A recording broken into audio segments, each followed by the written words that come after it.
Hi guys, welcome back to my channel. If you're new here, my name is Nicole Swanson and I help people think different in the spaces of mindset, entrepreneurship, and wealth creation. And today's video is going to be about how to be financially responsible with managing your money and your assets. And I'm going to break everything down for you today. So let's get started.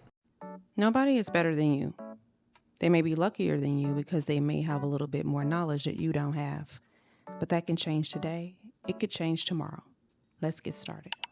Okay, so the first thing when we think about managing our money and being financially responsible, it sounds so grown up, right? Yeah, I know it is. But the whole thing about managing your money and being financially responsible is really so that you can understand what you can afford, how you can afford it, and in what timeline you need to make it happen. But also understanding those everyday expenses and how to manage that so that you don't put yourself in a financial bind or get financially behind to the point where you can't afford to live life. So I'm going to tell you some things that you should put into place and implement, some actions, small little actions. I feel like you can do it. I can do it. My 11-year-old can do it, so you can do it too. But these are small actions that you can take to set the tone for you to be more financially responsible. If you can do these things with the amount of money that you're making right now, then when you make a lot more money later, because we will, right? Yes, you will be making a whole lot more money later. I'm speaking it over you. And when you do so, you need to learn how to manage the money that you're making later, or get your spending habits under control, or be more financially responsible so you don't squander the financial blessings that God is going to bring you then. First thing that you want to do is to be real with yourself. Be clear about where you are in your current financial journey right now as it stands. Are you in debt? How much debt? Do you have a spending problem? What do you spend the most of your money on? Are you creating spaces where you're not doing exactly what you're supposed to be doing with your money, i.e. paying your bills? Instead, you're traveling and going out. What is the financial mess that you're in right now? Get clear about that. Point it out. Make it known. Say it out loud to yourself. Write it down. And then let's start to address it. The first thing that I want you to do is to start tracking your money. You wouldn't believe this if I told you, but this is absolutely true. The majority of people in this world do not track their money. They don't pull their bank statements, inventory their credit card statements, see what they're spending on a recurring basis. A lot of people don't even know how much their lives costs on a monthly basis, on a recurring monthly basis. So this is where you're going to get real deep into get nosy with yourself. Okay, I want you to pull 6 months of your bank statements. If you spend using a debit card, if you spend using a credit card, kudos to you, shout out to you, because you're on the right track. And I want you to do the same thing. I want you to pull your credit card statements and assess 6 months of your spending to see exactly where you're spending the most of your money, what are your recurring monthly expenses, and how much your life actually costs. So if you have not done this worksheet yet, where you break down your total expenses to understand your life numbers, you will literally just on one side of the sheet list your recurring expenses on a monthly basis. That's going to be like your mortgage or rent payment, your insurance payment, card notes, all of your recurring monthly expenses that are your necessities. You will get that number at the bottom. That is your life number. That is how much it costs you to survive, bare minimum, every month. And then you'll know, I need to have this amount of money in my account every month, bare minimum. Okay. On the other side of that sheet, I need you to list all the things that you want that you're paying for on a recurring monthly basis. So any subscriptions that you have, any memberships that you have that is not necessary or not a necessity, I want you to list that on that side of the paper and then get that number. You combine that number with your life number, which is your survival number, and then you'll know the total amount of money that you'll have to spend on a monthly basis to pay for your life. And then you decide, in addition to my life number, my total life number to pay for my life, how much do I want for myself for any pleasantries that I want to have? Now, I'm not a fan of restricting, right, myself. I don't like restrictive behaviors. They support lack mindsets, and I am not in favor of lack mindsets. So I'm not saying to you that you need to cut back, go without any of that. I'm just saying to you, figure out how much of it, how much does it cost you?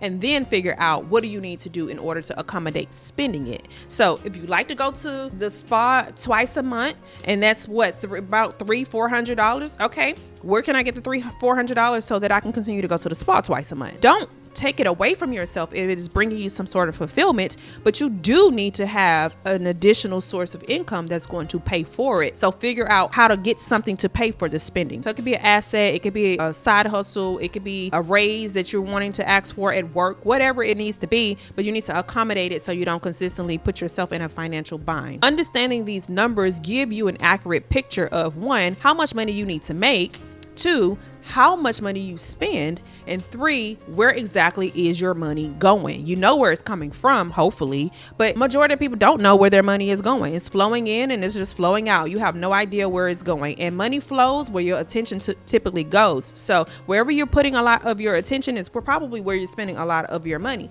but you need to know how much money are you putting toward that attention. All right. So 6 months of tracking your spending to understand where it is going and how radical you are with your spending. So while we're tracking, we're going to start making sure that we keep up with a way to track on a real-time basis. So you went and you inventoried your bank records, your statements, and all of that kind of stuff. Now we're going to keep up with this stuff, and we're going to put it on some sort of spreadsheet, a Google Doc or some type of Excel spreadsheet, and have these categorized, by bills and everything that you need to have it organized or separated. And you want to do this if you have a business as well. You want to have two of these. So one for personal, one for business, to keep up and to keep things organized, to understand the flow of the money. And while we're talking about business, let's talk about accounts, right? I need you to have 4 bank accounts. And 4 bank accounts because you're going to organize your finances from this point forward. You can have a 5th one if you want to, but it's not necessary if you ask me. Everything that you want to do in your life from this point forward is going to be so strategically organized that it's going to be easy for you to do everything that you want. First one is going to be an income account. This account is going to be where you have all the money that comes into your household hit this account. This is going to be when people send you Zelles, it's going to go into the income account. When you get a paycheck from your job, it's going to go into the income account. Whatever type of money you are getting, income account. Now, if this is a business, you need a separate account for business transactions. So remember that, but still your business need an income account. Nothing hits the income account except income. There are never any transactions on the income account except transfers out and withdrawals. That's it. We don't swipe that card anywhere. We don't give anybody that account number. We don't do anything with that account. We always keep an account where nobody has access to it. No automated bill pay, no nothing. That is just strictly income and income only. And if you need to go and take the money out, go and take the money out or transfer it out to another account. But we only do income on this account and the income only. That second account is going to be your bill account. So this is going to be where all your bills are paid from. Your rent, car note, insurance, Netflix, Hulu, cell phone bill, all bills, all of them. If you pay a bill to someone, all of the bills come out of one account, and you'll know how much money that needs to be in that account because what we did already, we inventoried our bank accounts, we figured out how much money we spent, and we understood our life numbers. Because we know our life numbers, we know how much our bills are every single month. Top line number, which means if sometimes that light bill is $180 and sometimes that light bill is $380, well, you want to go ahead and just put either the top line or mid-range number in there to cover the light. We know what the total number for all bills are, so we know when we go to that income account, we need to pull that number out and put it into the bill account to cover all bills every single month. So the bill account, you can link things for auto pay, you can put your account number on things where it needs to be drafted out or ACH out. Like, that is the account where you're going to have things flowing and going. Then you have your spending account. This is account number 3. This is going to be the account where you move your miscellaneous money to, and then you can only spend what's in it. And that is why I'm in favor of really understanding how to separate your money. You put the money in the bill account, you put the money in the miscellaneous account. So that's going to be the money that you utilize for things that you want to do. Getting your nails done, getting your hair done, going out to eat with your girlfriends, going to brunch it up, or fellas going to whatever it is that you want to do. Like, okay, this is my miscellaneous spending account. And once I depleted this account for the month, I need to sit down somewhere, or I need to figure out how to make more money to put into this particular account. But I'm never going to pull it it from the bill account, and I'm never going to tap into that income account if I've already tapped into it for this miscellaneous account already. All right. This is a way that you become very financially organized and responsible with your money. That fourth account and final account that you need is going to be some sort of account for investments. So you're going to be putting money away. So it can act as a savings account primarily, or ideally, I would want you to get something that is a high yield or dividend paying account where your money is accumulating interest for you, since it's just going to be sitting there. These are going to be things that you put away for your investments or savings for an emergency fund or whatever you have going on. This is going to be that account that you just let the money sit, you let the interest build, and then when it's time to tap into it, you tap into it. Now, there's a fifth account that I want you to think about only if you are a person who generally have this obligation. But if you don't generally have this obligation, it may not be necessary for you, and that's a tax account.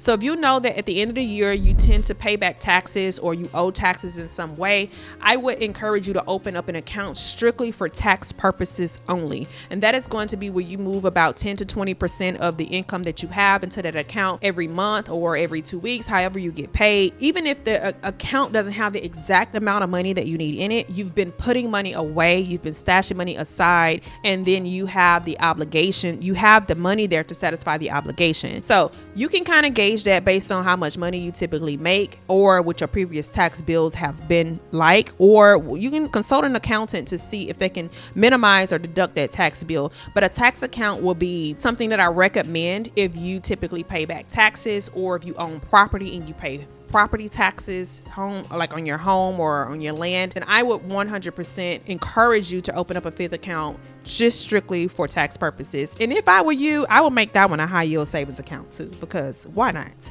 Put it somewhere where it's going to collect some dividends and accrue some interest, so that money that's sitting there can at least grow some more money at some point or another. So 4 to 5 accounts, and if you have these 4 or 5 accounts, you can 100% organize and separate all of your money, and it helps you to become a little bit more financially responsible. There is one more thing that I want to mention, and it is something that you can work towards if you are not a person who have this ability right now, but that is the difference between using your debit cards and your credit cards. Now, if you are able to, and if you have them already, I would encourage you to consistently use your credit cards to pay all of your bills, to pay for your life in general. And if you have multiple credit cards, use multiple credit cards the same way you will use multiple bank accounts. So you will use a credit card for bill pay, you will use a credit card for miscellaneous spending.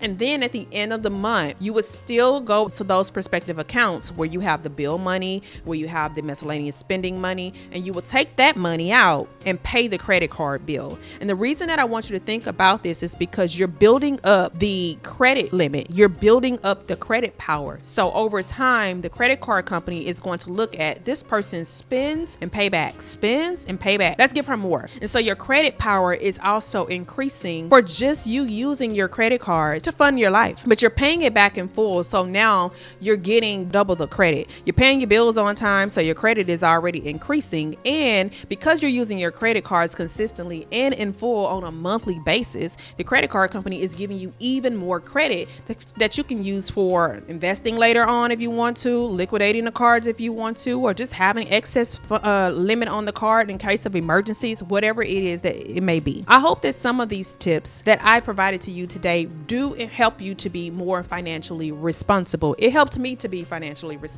And these are some of the things that I learned later on in life in my 30s. I'm currently in my 30s now, but you can do them no matter what age you're in and how you're spending your money right now. You can just change it literally right now. Like you can get up right now and say, I'm going to the bank and I'm going to go open a bank account at this bank and a bank account at this bank, and I'm going to open 2 bank accounts at this bank, and we're going to start this process right now. The power of knowledge is not that you're able to receive it, it's what you're able to do with it and how soon you're able to act on it. So if you see these things and you know that they'll help you, go and do something with it now. Until next time, guys, if you haven't subscribed yet, subscribe and come back and see me later. Bye.